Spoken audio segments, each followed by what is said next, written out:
নমস্কার বন্ধুরা, রূপা রান্নাঘরে স্বাগত। আবার একটা নতুন ভিডিও নিয়ে চলে এসেছি। আজকে রান্না করছি ইলিশ মাছ দিয়ে ঝিঙে দিয়ে পাতলা ঝোল। ইলিশ মাছটা যে ভাজা বসিয়ে দিয়েছি, হালকা করে একটু ভেজে নেব।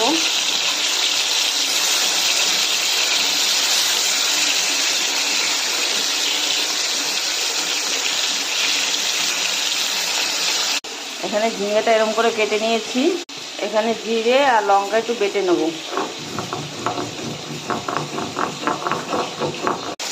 ইলিশ মাছটা হালকা ভাজা হয়ে গেছে, এবার তুলে নিচ্ছি। ফোড়নে একটু কালো জিরে দিয়ে দিলাম। কালো জিরেটা হয়ে গেছে, ঝিঙেটা দিয়ে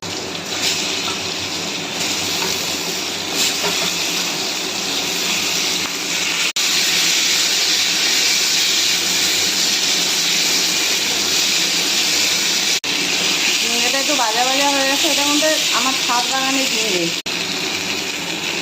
কাঁচা লঙ্কা বাটা, ঝিঙের সঙ্গে দু তিনটে বটবটিও আছে, ওটাও সাথেই রয়েছে, দিয়ে দিলাম।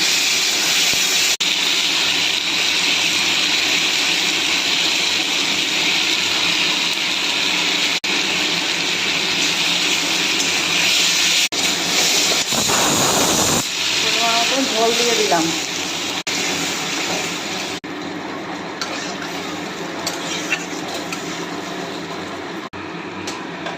ঝোলটা ফুটে গেছে, এবার মাছটা দিয়ে দেবো।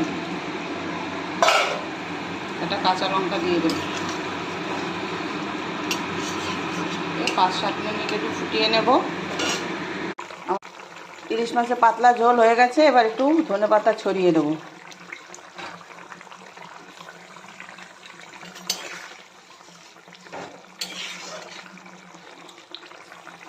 এই যে ঝিঙ্গেগুলো গলে গেছে, দেখেন ছাদের ঝিঙ্গে না, নরম কচি ঝিঙ্গে।